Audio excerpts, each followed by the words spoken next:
குளம் வற்றி போனால் பறவைகள் அடுத்த குளத்தை தேடி போவது பழக்கம். ஆனால் குளத்தையே வற்றி செய்துவிட்டு இன்றைக்கு பறவைகள் அடுத்த குளத்தை தேடி போகின்ற அபூர்வத்தை அண்ணா திராவிட முன்னேற்றக் கழகத்தினுடைய சட்டமன்ற உறுப்பினர்களாகவும் அந்த கட்சியிலே பொறுப்பிலே இருந்தவர்களும் அடுத்த கட்சிக்கு ஓடுவதை தாவுவதைக் கண்டு இன்றைக்கு தமிழ்நாடே வியப்படைந்திருக்கின்றது. இன்னொரு 5 ஆண்டு காலம் பொறுத்திருக்க முடியாதா? ஆனால் இன்றைக்கு குதிரை பேர அரசியலுக்கு எடுத்துக்காட்டு இன்றைக்கு ஒவ்வொரு எம்எல்ஏயும் தாவேவுக்கு தாவுவதுதான் என்பதை நாங்கள் அழித்து சொல்ல கடமைப்பட்டிருக்கின்றோம்.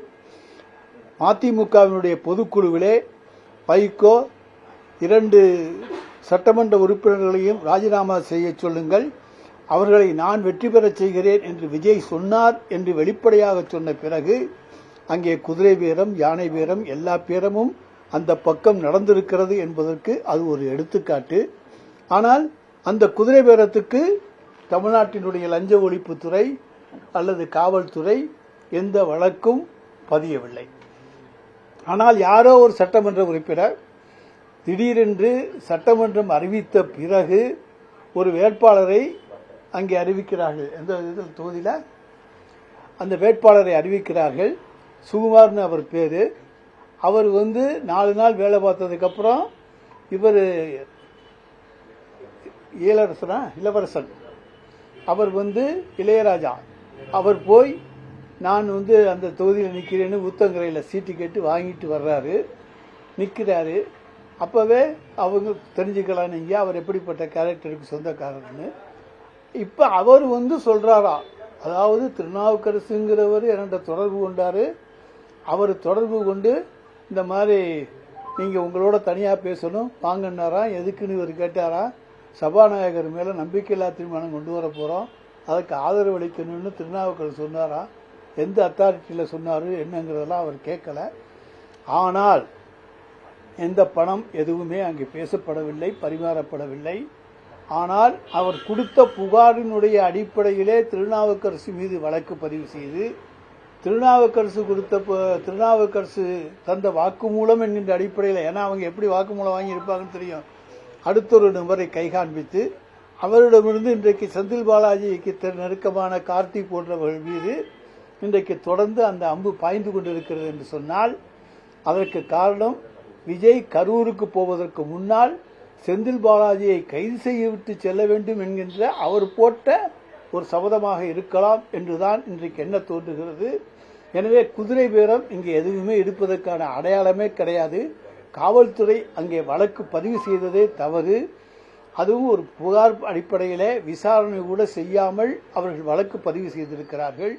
எனவே குதிரை பேர அரசியலுக்கு இன்றைக்கு தாவேக ஆட்சிக்கு வந்த உடனே 4 எம்எல்ஏ ராஜினாமா பண்றாங்க. உடனே அதாவது அதிமுக சட்டமன்ற உறுப்பினர்கள் ஸ்பீக்கர் ராஜினாமா கொடுக்கறாங்க. அடுத்த நிமிஷம் தாவேகாவில் சேர்றாங்க.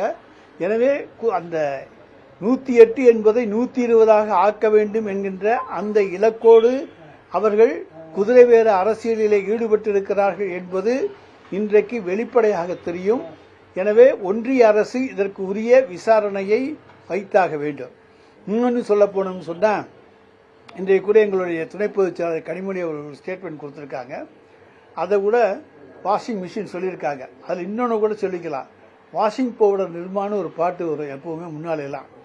அதில் அந்த பவுடரை போட்ட உடனே கரை போயிடும்னு சொல்லுவாங்க. அது ஒரு கரைக்கு பொருந்தும். அதுபோல ஒரு கரை உள்ளவங்களுக்கெல்லாம் வாஷிங் பவுடர் விஜய். அதே போல விஜயபாஸ்கருக்கு இப்ப 4 கேஸ் நிலுவையில் இருக்கு. அந்த எம்ஆர் விஜயபாஸ்கருக்கு 3 கேஸ் நிலுவையில் இருக்கு. வேலுமணி போன்றவர்கள் அவங்க மேலேயும் கேஸ் நிலுவையில் இருக்கு. அதையெல்லாம் பவுடர் போட்டு இது பண்ண முடியாது, துவைக்க முடியாதுனால மிஷின்ல போட்டு தான் துவைக்கணும். அந்த மிஷினுக்கு பேரும் விஜய்னு தான் வச்சிருக்காங்க, வாஷிங் மிஷின் விஜய். எனவே வாஷிங் மிஷின் விஜயில வாஷிங் பவுடர் விஜயை போட்டு துவைத்தால் அவர்களெல்லாம் யார் யாரின் மீதெல்லாம் ஊழல் குற்ற வழக்குகள் இருக்கிறதோ அவர்களெல்லாம் புனிதர்களாக புத்தர்களாக மாறிவிடுவார்கள். சொல்ல முடியாத அவங்களுக்கு கோயில் கட்டி கூட கும்பிட்டாலும் கும்பிட்டுருவாங்க. எனவே அப்படிப்பட்ட நிலைமைதான் இன்றைக்கு தமிழ்நாட்டிலே இருக்கிறது. நாங்கள் பொறுப்பான எதிர்க்கட்சியாக இருக்கிறோம். எங்களுடைய தலைவர் குதிரை பேர அரசியலிலே வர வேண்டும் என்று நினைத்திருந்தால் 2017 வந்திருக்க முடியும். அன்றைக்கு எங்களிடத்திலே 109 எம்எல்ஏக்கள் இருந்தார்கள். ஆனால் குதிரை பேரம் கூடாது, நான் கொல்லைப்புற வழியாக வர விரும்பவில்லை, மக்களை சந்தித்துத்தான் நான் வருவேன் என்று சொன்ன தலைவர் எங்களுடைய தலைவர் மு.க. ஸ்டாலின் அவர்கள். எனவே கொல்லைப்புற அரசியல் என்பது அவருக்கு பிடிக்காது. நாங்கள் குதிரை பேரம் என்பது எங்களுக்கு பிடிக்காது. குதிரை பேர அரசியலில் ஈடுபட்டு ஆட்சிக்கு வர வேண்டும் என்றிருந்தால் அன்றைக்கே வந்திருக்க முடியும். எனவே குதிரை பேரத்துக்கு எதிரானதுதான் திராவிட முன்னேற்ற கழகம்.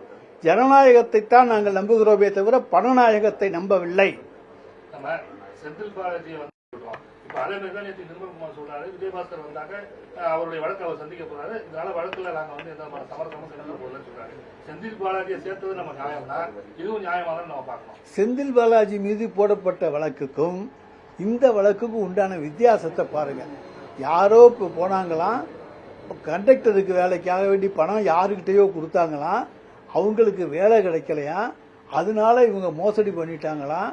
எல்லாமே சந்தேகத்தின் அடிப்படையிலே இருக்கக்கூடிய வழக்கு செந்தில் பாலாஜி மீது இருக்கக்கூடிய வழக்கு.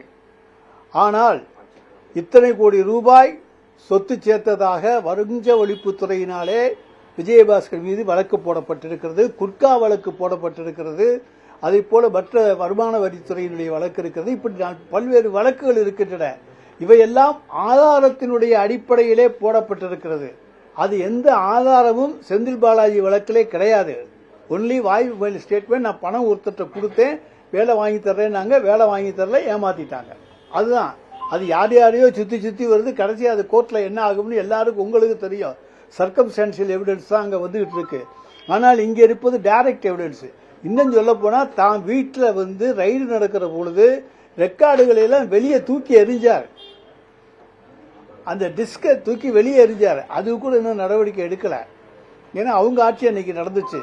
அப்ப தான் என்னென்ன ஊழல் செய்திருக்கிறேன் என்பதை பதிவு செய்து வைத்திருந்த அந்த டிஸ்கை கூட வெளியே தூக்கி எறிஞ்சிருக்கார் அவரு. எனவே அதுக்கு இதுக்கு வித்தியாசம் ரொம்ப இருக்கு. அந்த வழக்கு வேறு, இந்த வழக்கின் தன்மை வேறு. எனவே இவர்கள் புனிதமாகி விடுவார்களா என்றுதான் நாங்கள் கேட்கிறோம். அந்த வழக்கை பொறுத்த வரைக்கும் எப்படி இருந்தாலும் உங்களுக்கு தெரியும் என்ன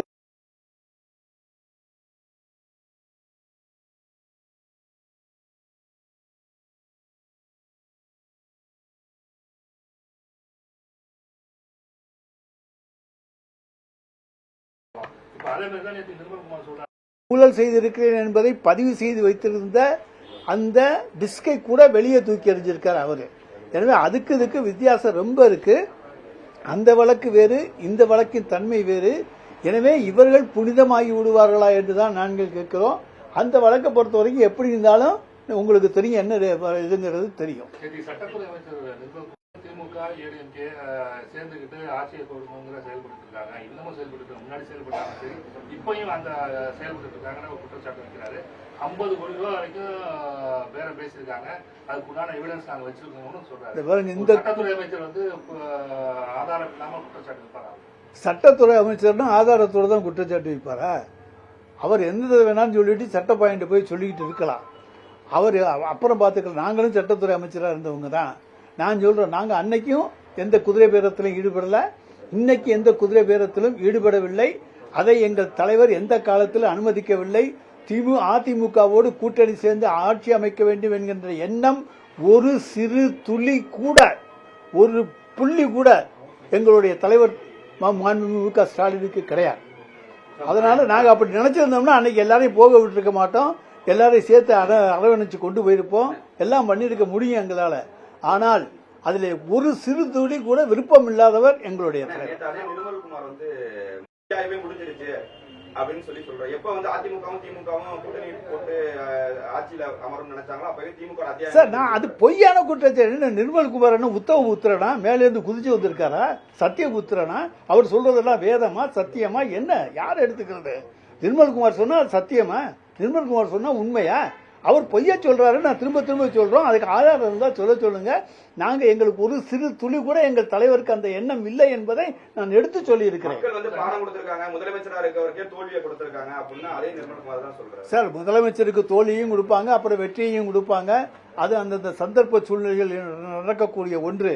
ஆனால் நாங்கள் 5 ஆண்டு காலத்திலே மக்களுக்கு செய்திருக்கிற சேவைகளைப் போல இந்த 5 ஆண்டு காலத்தில் அதில் பாதி அளவு இந்த அரசு செய்து காமிக்கட்டும், அப்புறம் அடுத்த தேர்தலில் பார்ப்போம்.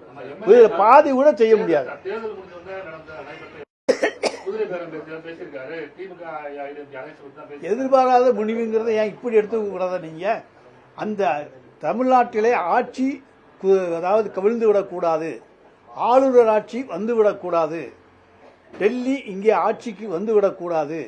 அதற்காக எங்களிடத்தில் இருக்கக்கூடியவர்களை நீங்கள் போய் ஆதரவு தாருங்கள் என்று கேட்டுக்கொள்வதும் அவர் எடுக்கிற முடிவு தானே. ஏன் அந்த கண்ணோட்டத்திலே பார்க்காமல் இந்த கண்ணோட்டத்திலே பார்க்கிறீர்கள்? பார்க்கிறவர்களுடைய கண்ணோட்டம் தான் அதில் இருக்கிறது. எங்களுடைய கண்ணோட்டம் ஆட்சி கவிழ்ந்து விடக்கூடாது. அன்னைக்கே ஆட்சியை கவிழ்ந்து விடாம முட்டுக் கொடுக்கணும்னு நினைச்ச நாங்க இன்னைக்கு குதிரை வேலத்தில் ஈடுபட்டு அந்த ஆட்சியை கவுப்போமா? நிச்சயமாக மாட்டோம். நாங்கள் மக்களை சந்தித்து தான் ஆட்சிக்கு வருவோம், சந்திக்காமல் ஆட்சிக்கு வரவே மாட்டோம். மக்கள் வாக்களித்துத்தான் நாங்கள் ஆட்சி பீடத்தில் அமருவோம். அதை தவிர கொல்லைப்புற வாசலில் அமருவோம் என்கின்ற எண்ணம் எங்களுக்கு துளி கூட கிடையாது. வைகோ துரை வைகோ 2 பேருமே பேசும்போது எங்களுடைய எம்எல்ஏக்களை டிஎம்கே சின்னத்தில் இருந்தாலுமே எங்களுடைய எம்எல்ஏக்களை ராஜினாமா பயன்படுத்த விட மாட்டேங்கிறாங்க அப்படின்னு, இது என்ன பேருன்னு சொல்லி கேள்வி கேட்கிறாங்க 2 பேருமே. அவங்க எம்எல்ஏ அவங்கள ராஜினாமா பண்ண சொல்லணும், நாங்க ஏன் ராஜினாமா பண்ண சொல்றோம்? ராஜினாமா பண்றது அவங்க கையில இருக்கு. நேரா ஒரு பேப்பர் எடுத்துட்டு போக வேண்டியது, ஸ்பீக்கரை பார்த்து கொடுக்க வேண்டியது, நான் ராஜினாமா செய்யறேன்னு சொல்ல வேண்டியதானே. அவங்க தான் கேட்கறாங்களே, துரை வைகோ ராஜினாமா பண்ணிட்டு நிக்கட்டும்னு சொல்றாங்களே, நிக்கட்டுமே. இல்ல தமிழக வெற்றி கழகம் அதாவது பண்றது குதிரை பேரம்னா இப்ப 2 எம்எல்ஏக்களையும் ராஜினாமா பண்ண முடியாம வச்சிருக்காங்க சார். நாங்க தடுக்கலையே. ஏங்க உங்க கட்சி எம்எல்ஏ உங்கள்ட்ட இல்லைன்னு சொன்னீங்கன்னா அதை விட வெக்கக்கேடு ஒன்றும் கிடையாது.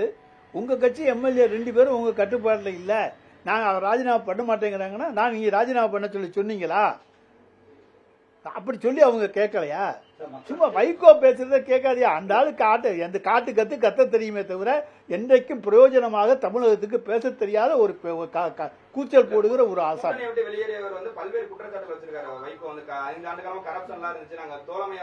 அவர் வாங்கியிருப்பாரு, எங்க பேரை சொல்லி அவர் வாங்கியிருந்தா அதுக்கு நாங்க பொறுப்பு இல்ல. வைகோ எங்க பேரை சொல்லி வாங்கியிருந்தா அதுக்கு நாங்க என்ன பண்ண முடியும்?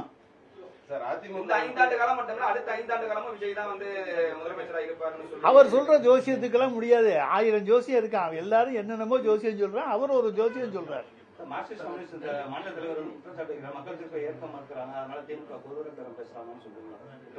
குதிரை பேரம் பேசுறாங்கன்னு திமுகவை யாருமே அவங்களும் குற்றச்சாட்டு சொல்லல. அவங்க தாவேக்காவை தான் சொல்றாங்க, தாவேக்காவை தான் சொல்றாங்க. நாங்க குதிரை பேரம் பேசுறத ஏங்க இவங்க எல்லாம் போய் சொல்றோம், ஏங்க ஆதரிக்க சொல்றோம்? நீங்க போய் ஆதரிங்கன்னு ஏங்க சொல்றோம்? ஆட்சி அதிகாரத்தில் இல்லைங்கிறனால பொறாமையில திமுக செயல்படுறாங்க சார். பொறாமைனா அன்னைக்கு நாங்க இப்ப இது பண்ணிருக்கோம்ல, 107 தானே இருந்தாங்க. அன்னைக்கு விட்டுட்டு இன்னைக்கு பிடிக்க போறோமா? அதெல்லாம் செய்யவே மாட்டோம். எங்களை பொறுத்த வரைக்கும் நேர்மை, மக்கள் மனதில் நாங்க இடம் பெற்று தான் வருவோமே தவிர வேறு எந்த காரியத்தில இதை சொல்லிட்டுலாம் வரமாட்டோம். சும்மா மக்களை சின்ன பிள்ளைங்களை காமிச்சு ஏமாத்தி முட்டாய் வாங்கி கொடுத்து ஆட்சிக்கு வர்ற ஆட்சி எங்க ஆட்சி இல்ல. அதாவது அவரை பொறுத்த வரைக்கும் அவருக்கு என்னென்னு தோணுதோ அதையெல்லாம் செய்யக்கூடிய சினிமா. இன்னைக்கு அங்க நடக்கிற சினிமா ஷூட்டிங் தானே சார். சட்டம் என்பது ஒரு திரைப்பட பிடிப்பு நிலையம். அங்கே முதலமைச்சர் ஹீரோவாக நடிக்கிறார், நாங்கள் எதிர்க்கட்சி உறுப்பினர்களாக நடிக்கிறோம். எல்லோரையும் நடிகர்களாக மாற்றியிருக்கிற மிகப்பெரிய பெருமை இன்றைய தாவேக ஆட்சிக்கு சேரும். எல்லாமே நடிகன் தான், கதவசனம், டைரக்ஷன் எல்லாம் அங்க ஸ்பீக்கர் டைரக்ட் பண்ண வேண்டியது. ஹீரோயின் அவங்க யாருன்னு உங்களுக்கு தெரியும், அவங்க சட்டமன்றத்துக்கு வராத ஹீரோயின்.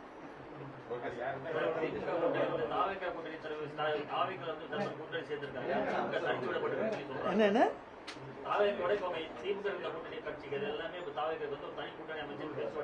இல்ல 2 கம்யூனிஸ்ட் கட்சியும் போகலையே கூட்டத்துக்கு.